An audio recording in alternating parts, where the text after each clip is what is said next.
There's a moment right before your life changes when everything still feels normal. The sun still comes through the blinds the same way. The scent of coffee lingers like always. The sound of your spouse walking barefoot across the kitchen floor is still familiar, still comforting. That was how my Tuesday began. Ordinary, calm, quiet. Mara sat across from me, pouring almond milk into her cereal like she did every morning. Noah was in his room getting ready for school. Nothing seemed off. Not yet. But then somewhere between her first spoonful and her second, she looked up at me and said with almost no expression, "Carter, I think I want a divorce." I didn't flinch. I didn't argue. I just looked at her for a long moment, trying to understand if she really meant it, and somehow I knew she did. I'd heard those words in movies, read them in articles, but nothing prepares you to hear them in your own kitchen from the woman you spent 14 years building a life with. Still, I stayed calm. I nodded. I asked one question. "Is this something you've been thinking about for a while?" She didn't answer immediately. That was my answer. She said she felt distant, like she didn't recognize herself anymore, like our life had become something she didn't sign up for. I didn't interrupt. I let her speak.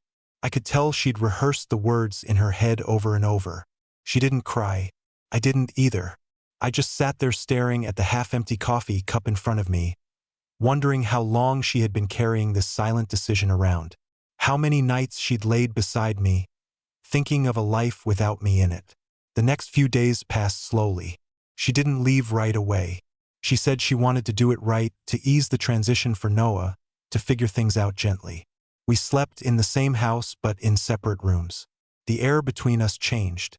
She was polite, kind even, but distant, like I was her roommate, not her husband.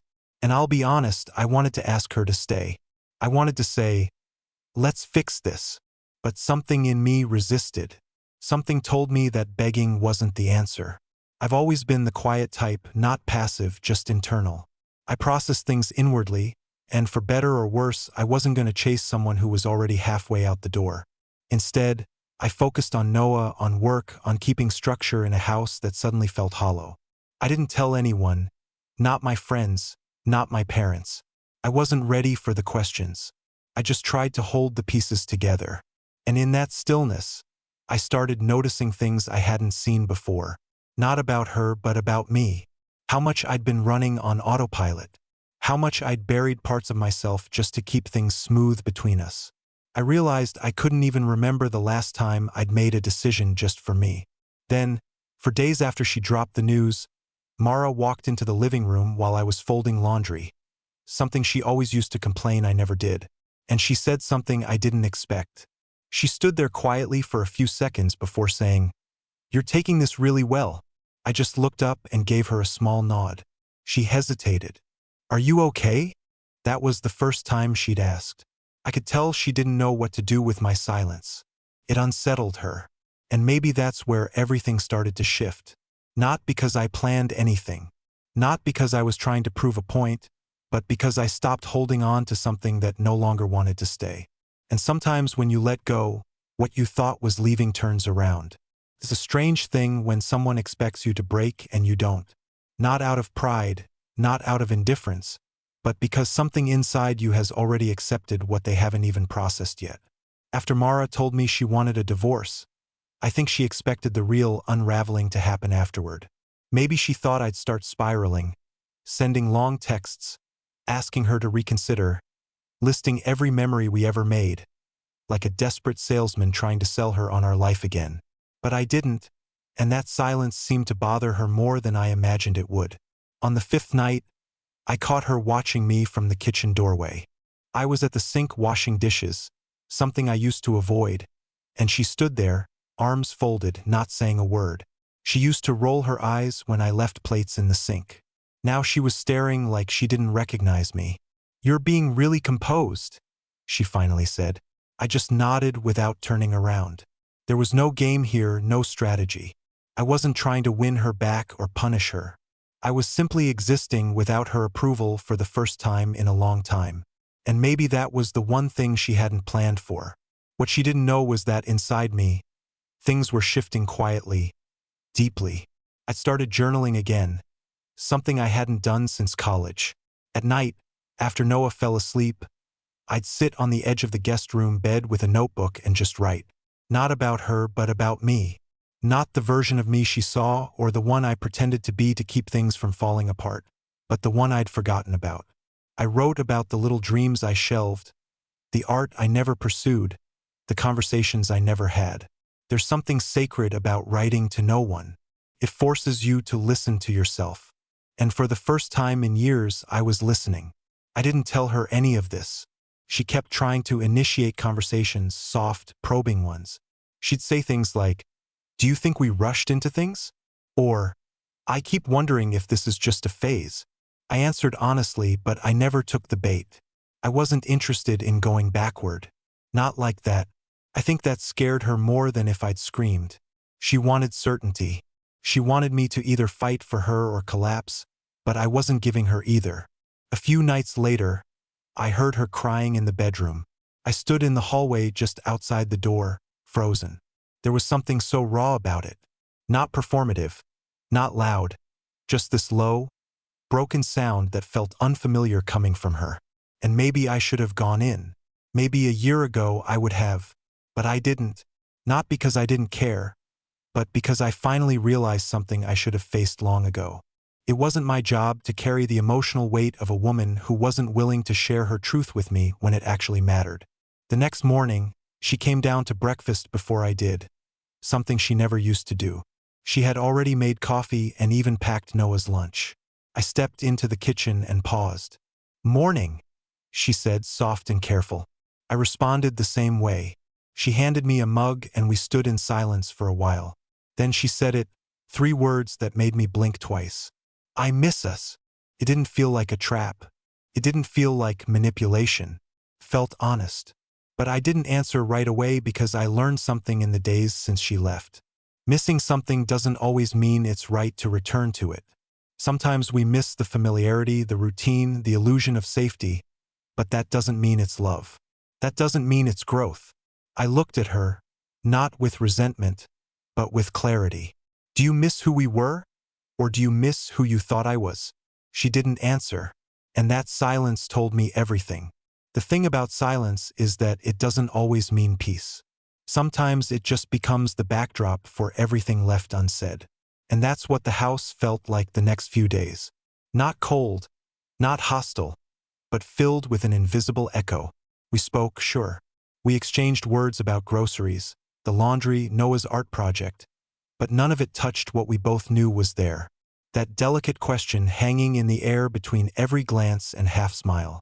What are we now? One evening, I came home late from a walk.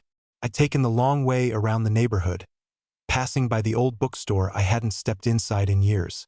The lights were still on, the windows fogged from the inside, just like they used to be when Mara and I would sit in the corner booth during our early years, drinking overpriced chai and pretending we had our whole lives figured out. Back then, she used to laugh with her entire face. There was light in her voice. I remember thinking, she's the kind of woman who changes a room just by being in it. But the version of her sitting in our living room now, curled on the edge of the couch, scrolling through her phone, didn't change rooms anymore. She barely noticed them. She looked up when I came in, surprised I wasn't home yet. "You okay?" she asked, her voice lighter than I expected. I nodded, kicked off my shoes, and sat down across from her. There was a pause, long and open, and then she put her phone down. "I've been thinking," she said, "about what this really is, about why I said what I said that morning." I didn't stop her. I didn't fill in the blanks. I let her talk. She spoke slowly, unsure of how much truth to share. She said she'd been feeling numb for a long time, like her days blurred together, like she was living a life that looked right on the outside but felt wrong inside. She admitted to feeling guilty for not telling me sooner. "I thought if I said it out loud," she whispered, "it would make it real." I listened. I didn't defend myself because this wasn't about blame. It was about perspective. And for the first time in years, she was letting me see hers. But here's the part she didn't expect. The part that surprised even me. I wasn't angry. I wasn't even hurt in the way I thought I'd be. I was relieved.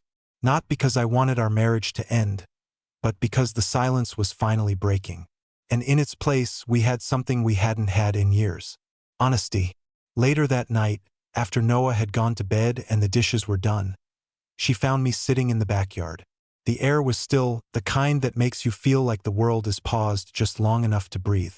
She sat beside me, close but not touching. "Do you ever wonder if we lost each other without noticing?" she asked. I turned to her, then looked up at the sky. I think we stopped checking if we were still walking in the same direction. It wasn't meant to be poetic. It was just true. Somewhere between bills, work schedules, birthday parties, and deadlines, we'd stopped seeing each other as people. She became my wife. I became her husband. We forgot that we were two separate individuals who chose to share a life and stopped choosing. The next day, she didn't leave the house. She canceled a meeting. She helped Noah build a science project from scratch, laughing in a way I hadn't heard in months. It wasn't forced. It was familiar. But that night, I stayed quiet, not distant, just steady. I could tell she wanted to ask something, maybe about us, maybe about what I was thinking. But she didn't. And I didn't offer because this time I wasn't going to carry the weight for both of us. If she wanted to return, really return, she'd have to meet me halfway. Not with promises, but with presence. And for the first time since she said the word divorce, I realized I wasn't waiting anymore. I wasn't standing still, hoping she'd come back changed. I was walking forward, slowly, quietly, and if she wanted to walk beside me again, she'd have to catch up. By the time a week had passed since Mara's declaration, the house had changed shape. Not physically, the furniture was where it had always been. The rugs still curled at the corners like they always did. The same fading scent of vanilla and fabric softener still lingered on the couch cushions, but something invisible had shifted. And maybe that's what happens when a relationship begins to unravel quietly. You don't hear doors slamming. You don't see bags packed in dramatic haste. You just start noticing the absence of things you used to count on without thinking. The way she used to hum when she brushed her hair in the morning, gone. The soft touch on my back when she passed behind me in the kitchen, vanished. Her coffee mug, which used to sit to the left of mine every morning without fail, now appeared and disappeared with no rhythm. She wasn't gone, not yet, but her presence had started to flicker. The strange thing was, I didn't feel hollow. I felt oddly present, more than I had in months. I was paying attention again, not just to her or to Noah, but to myself. I started noticing how I felt when I walked through the door after work, how the evening light spilled across the floorboards, how the silence in the house didn't always feel empty. Sometimes it felt like relief, and that realization scared me more than the divorce itself, because I had always imagined that if she left, I would fall apart, that the life we built would collapse and bury me in the rubble. But instead, I was uncovering something I hadn't expected. I wasn't broken. I was waking up. Mara seemed to sense it. Her energy shifted, too. Not dramatically, but in small, unmistakable ways. She lingered longer in the rooms I was in. She asked more questions. Not surface-level ones, but questions about how I was feeling, what I was thinking, where my head had been these past few weeks. I answered truthfully, but I never gave her what she seemed to be hoping for. I didn't say I missed her. I didn't talk about forgiveness. I didn't ask her to stay. I didn't push her away either. I simply let her see me as I was, not as I had been when I was clinging to the version of us I thought still existed. One night, she knocked softly on the guest room door, the room I'd made my own without fanfare. I looked up from the book I wasn't really reading, and she stood there looking more uncertain than I'd seen her in years. "Can I come in?" she asked, her voice low. I nodded, and she sat at the edge of the bed, not facing me, her hands folded in her lap like a child waiting to be scolded. "I don't know what I'm doing," she said after a long silence. "I thought I needed distance. I thought it would help me figure things out. But now you seem clearer and I feel more lost." Her honesty wasn't manipulative. It wasn't designed to pull me back. It was real, and that made it harder to sit with. I didn't rush to respond. I let the words settle between us. "You made a choice," I finally said. "You asked for space, and you have every right to that, but you don't get to control what I find in it." That wasn't meant to hurt her, and I think she knew that. It was just the truth. In her silence, she had expected me to stand still, but I hadn't. I'd moved, slowly but deliberately, away from who I was when we started this marriage and toward the person I was becoming without her influence shaping me every step. She left the room that night without saying anything else. And yet, something about her posture, the way she paused at the door before closing it behind her, told me everything I needed to know. She was beginning to realize that the man who used to orbit her emotional gravity no longer did. And for the first time since she asked for a divorce, I allowed myself to wonder, what if I didn't want her to come back? The hardest part wasn't the loneliness. It was realizing how many moments in our marriage I had confused routine with connection. The quiet dinners, the polite goodnights, the autopilot kisses goodbye in the morning. For so long, I believed those things meant we were fine. But in the stillness that followed her asking for a divorce, I started seeing those moments for what they really were. Signs that we had stopped being intentional with each other. Somewhere along the way, love became assumed, not expressed. And in that assumption, it began to fade. Not with a crash, but with a whisper. I spent the following days doing small things I used to put off. I organized the hallway closet, something she'd mentioned for years, but I never got around to. I replaced the burnt-out porch light. I finally fixed the squeaky cabinet in the kitchen that had driven all of us crazy for months. But I didn't do any of it for her. I did it because I realized how long I had let myself live in unfinished spaces. Not just physically, but emotionally. I had gotten used to waiting for the right time, for her mood to be better, for things to feel less tense. And in the process, I let the walls of our life slowly shift into something that felt more like surviving than living. Mara noticed. She started coming home earlier. She lingered in conversations that used to end after a few words. She stopped sleeping in the bedroom with the door fully shut. One night, after putting Noah to bed, she sat beside me on the living room floor while I worked on a puzzle we hadn't touched since last Christmas. No words, just quiet, side-by-side silence. For a moment, it almost felt like the version of us that used to be before the distance, before the decisions, before the invisible wall. But that's the thing about familiarity. It can trick you. It can make you believe that shared space is the same as shared intimacy. That because someone is near, they're with you. And I had to remind myself, sitting there next to her, that comfort isn't always connection. Sometimes it's just history playing tricks on you. She eventually broke the silence. "You're different," she said softly. "Not in a bad way, just you feel farther away even though you're right here." I didn't look up. I just placed another piece into the puzzle and replied, "I think I'm finally getting close to myself again." She didn't respond right away. When I finally glanced at her, I saw something behind her eyes. Not regret exactly, something more complicated. A quiet understanding that I wasn't trying to win her back, that I wasn't frozen in place, waiting for her to come around. The next day, she asked if we could talk. Not about schedules or school pickups, but about us. She said she hadn't told anyone about the divorce. Not her sister, not her mom, not even her closest friend. She said it felt too soon, too uncertain. "I thought I was sure," she admitted. "But when I walked out, I expected you to fall apart. And when you didn't, it made me question everything." I listened, but I didn't rush to fill the silence with validation because something in me had shifted for good. Not in a cruel way. I didn't want her to suffer. But I finally saw that the version of love I'd been holding on to wasn't the same one she had walked away from. We were no longer tethered by need or fear, and that scared her more than losing the marriage itself.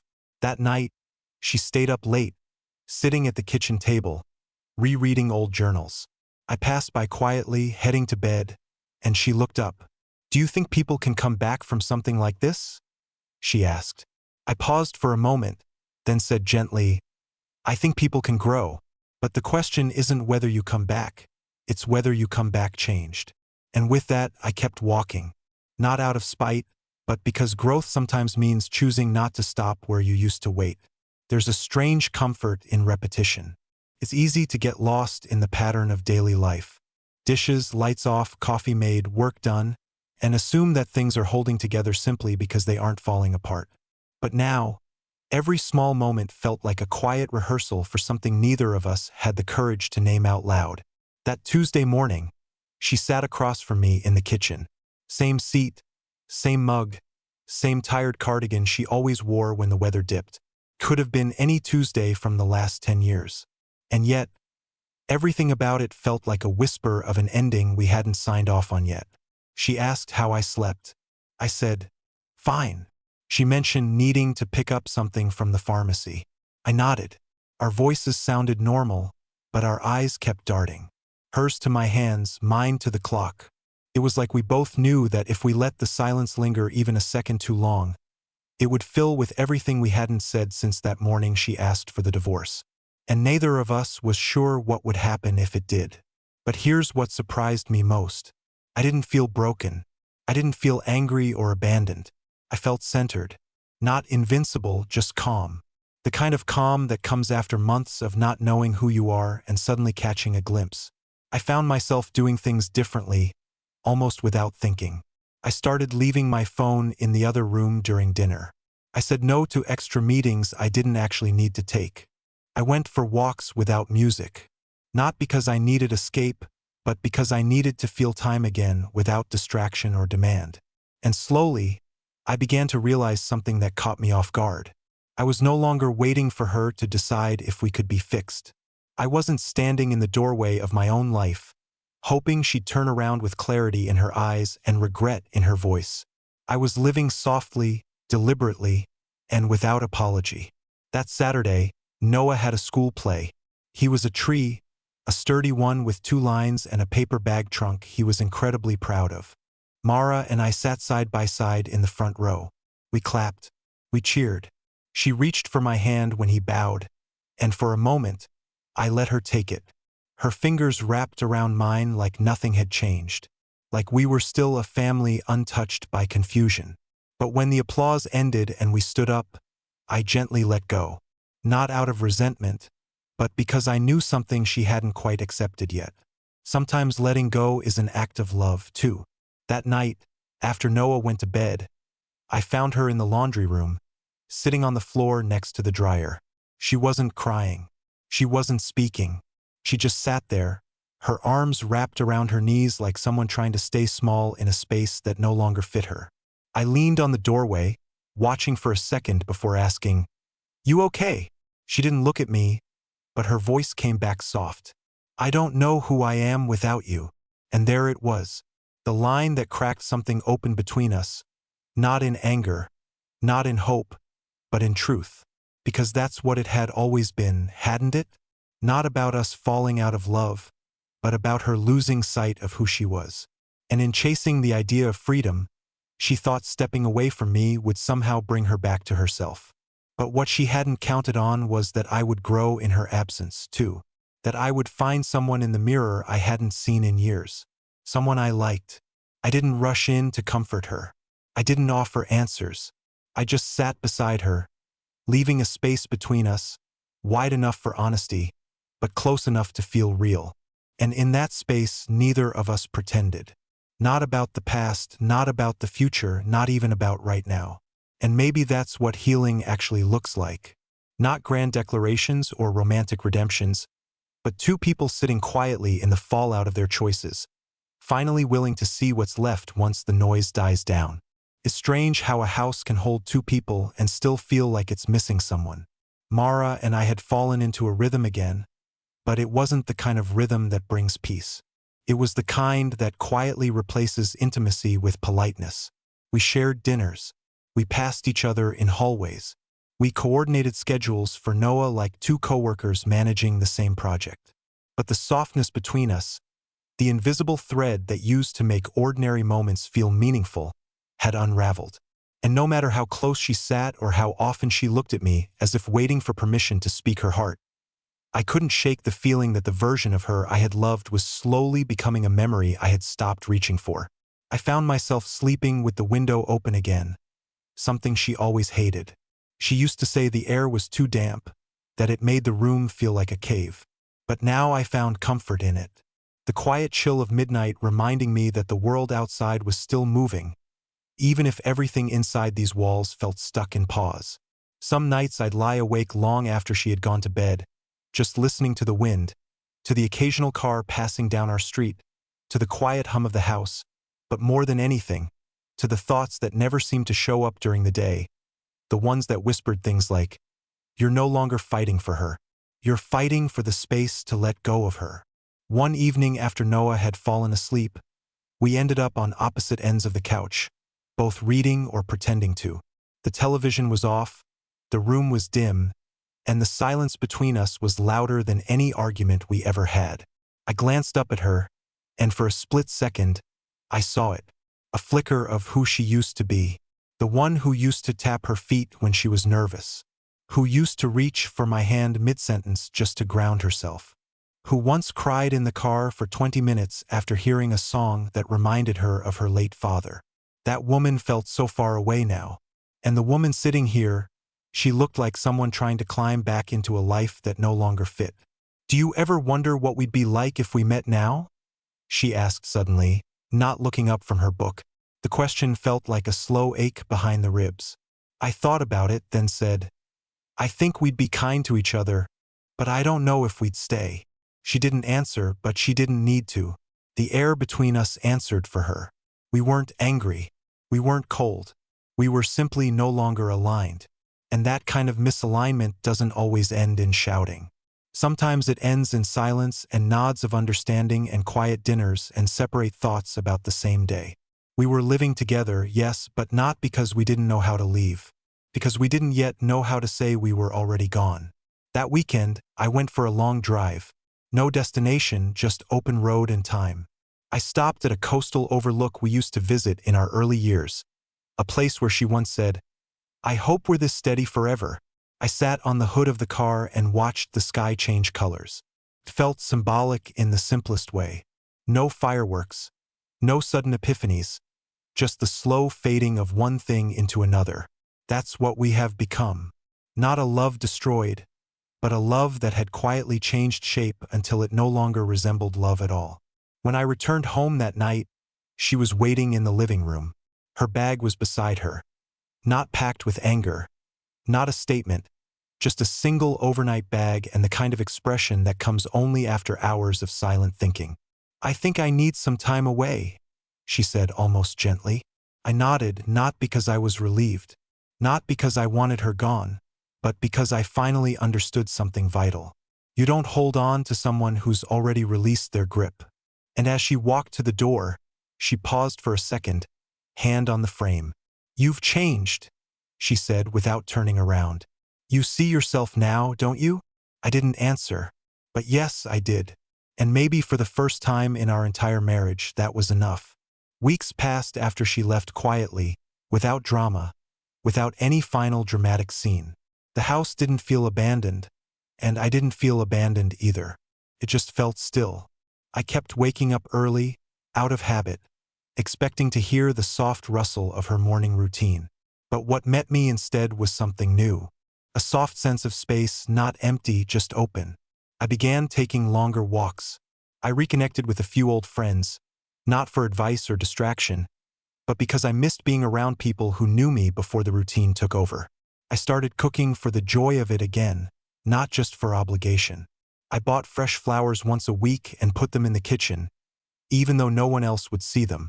It sounds small, maybe even silly, but it mattered to me that I was doing something beautiful just for myself. Mara called sometimes, not out of guilt, not out of desperation, just to talk. She said she was staying with her sister, trying to understand who she had become in the last few years and why she had felt like she needed to burn everything down to find herself again. I told her I understood, and I meant it because somewhere along the way, I had started seeing her not as someone who had failed me, but as someone who had also forgotten who she was, just in a different way. We met one afternoon at a cafe halfway between our places. It was raining lightly, the kind of soft rain that doesn't rush anyone. She looked different, not drastically, but noticeably. Her shoulders weren't as tight. Her eyes didn't dart around the way they used to. She smiled when she saw me. I smiled back. We talked for almost 2 hours about Noah, about childhood memories, about dreams we'd once had that still felt possible even now. It wasn't romantic. It wasn't tense. It was something better. Honest. Near the end of the conversation, she reached across the table and touched my hand gently, without expectation. "I don't know where I'm headed yet," she said, "but I'm glad you didn't fall apart. I think I needed to see that you could stand without me." I nodded, and after a beat, I told her the truth. I didn't know I could either. We parted without a plan. No promises, no vows to try again. And yet, as I walked to my car in the drizzle, I felt a lightness I hadn't felt in years. Not because everything had been fixed, but because I'd stopped trying to fix things that no longer needed repairing. Some endings don't have to be sad to be real. And some beginnings come quietly on the tail end of letting go. 2 months later, we stood side by side at Noah's art show. He was beaming, his hands stained with marker, telling everyone that both his parents were here and didn't even fight once. Mara and I exchanged a glance and shared a quiet laugh. And in that moment, it didn't matter if we were together or apart. We were present, fully. And that presence, without resentment, without fear, felt like the most important kind of success. I walked out of that gallery knowing I wasn't the same man she almost left behind. I wasn't waiting to be rescued. I wasn't afraid of what came next. I was already living it. One step, one morning, one ordinary act at a time. And somehow that was more than enough.